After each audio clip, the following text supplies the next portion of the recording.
Eu vou aproveitar esta pasmaceira política depois que o Bolsonaro resolveu propor uma trégua para os outros poderes para falar de meu livro, examinando alguns de seus capítulos, começando hoje justamente, com a crise que redundou na eleição do Bolsonaro e da presente crise política. O meu livro é o Caudilho Leonel Brizola, reedição 2020, que já está nas lojas digitais de todo o país.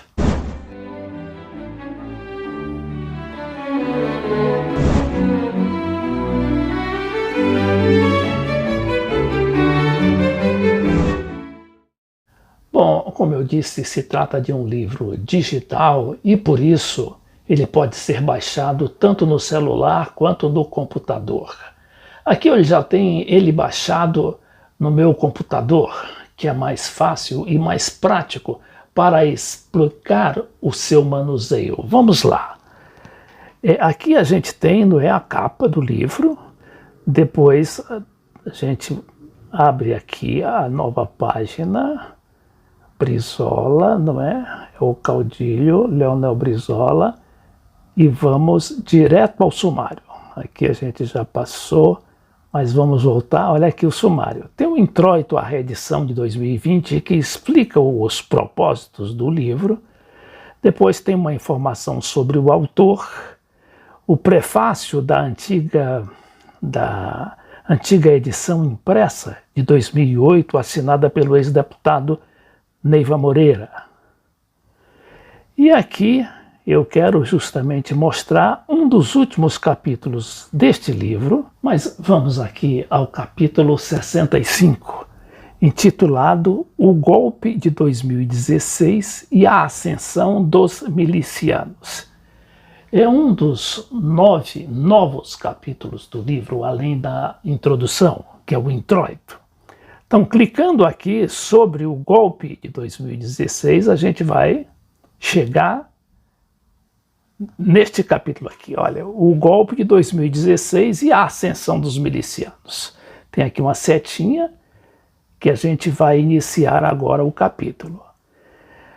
Nestes 16 anos sem Brizola, o Brasil transitou dos 13 anos de governo de esquerda do PT, abortado por outro golpe de Estado, desta vez pela via parlamentar, para o governo midiático, militar, policial, miliciano. O que se estabeleceu em 1º de janeiro de 2019 não era mais aquele regime militar puro sangue de 1964, mas o Estado policial que vinha se cevando desde a restauração dos governos civis da abertura em 1985. Se de pronto não materializara seus propósitos de instituir o neoliberalismo selvagem por causa do espírito libertário que prevaleceu na anistia de 1979 e na Constituição de 88, esse Estado múltiplo foi se enroscando aos poucos nos vários níveis da administração, com a privatização de empresas e serviços públicos e o aumento do aparelho de segurança, com material bélico de última geração, desde o âmbito municipal, de que foi exemplo o período FHC. Nos governos Lula e Dilma, 2003 a 2016, ele foi se insinuando e tomando cada vez mais força, apesar de todos os avanços sociais e o freio relativo às privatizações. Em 2014, com a irrupção da Lava Jato, já não havia mais instituições que funcionassem com independência. Congresso Nacional, Supremo Tribunal Federal e Presidência da República se viram todos encabrestados. Aqui é para explicar a origem do governo atual, que é o governo Bolsonaro, e que proporcionou que o Brasil chegasse a essa situação de hoje. Uma situação que foi prevista muitas vezes pelo Leonel Brizola, como a gente vai ver ao longo deste livro. Mas hoje vamos nos concentrar aqui só neste capítulo. E depois, com o passar do tempo, a gente vai, e em outros vídeos, a gente vai examinar situações específicas. Este grupo-tarefa, que é a Lava Jato, de procuradores e juízes, sediado não na capital Brasília, mas na estratégica cidade de Curitiba, no Paraná, agigantou-se com suas ações divulgadas e propagandeadas milimétrica e espetacularmente pela mídia hegemônica. Suas ações eram imediatamente endossadas, tanto pelo judiciário, em suas diversas alçadas, inclusive o Supremo, como o Congresso Nacional. Cientificamente planejada e implementada pelo Departamento de Justiça dos Estados Unidos, a DEA, aí incluída, com a anuência de um grupo privilegiado de procuradores e juízes federais e da Polícia Federal, a Lava Jato não conhecia qualquer tipo de freio ou controle. Expandiu indefinidamente sua autoinvocada competência para delatar, grampear telefones, depor, prender e linchar moralmente desde presidente da República até ministros e governadores.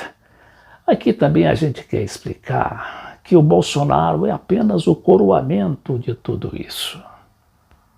Não é que ele não tenha culpa no cartório, ele se beneficiou dessa situação. Mas esta situação só chegou a esta crise, né, este torvelinho da crise, por causa dessas ações que a gente contou no início desse capítulo.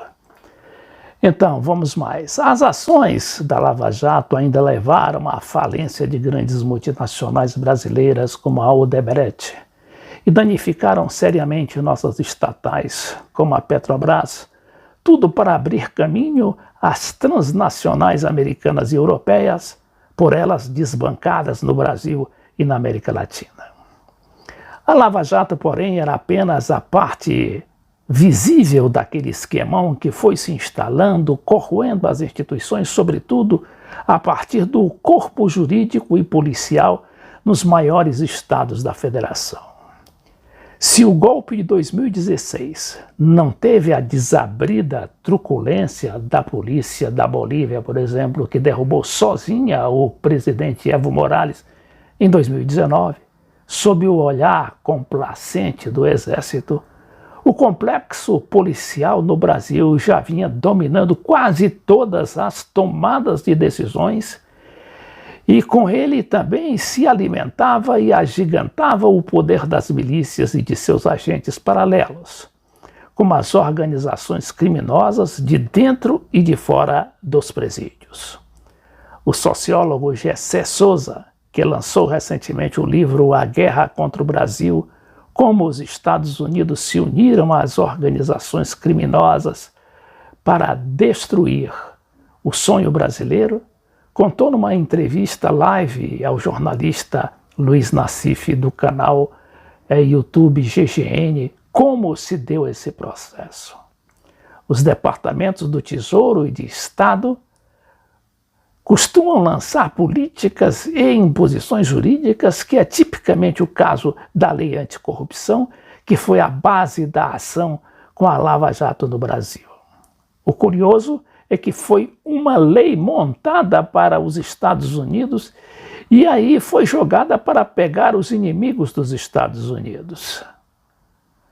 Então, a gente não vai se estender muito nessa leitura para não ficar cansativo, mas para mostrar, não é, como é que isso tudo aconteceu no Brasil.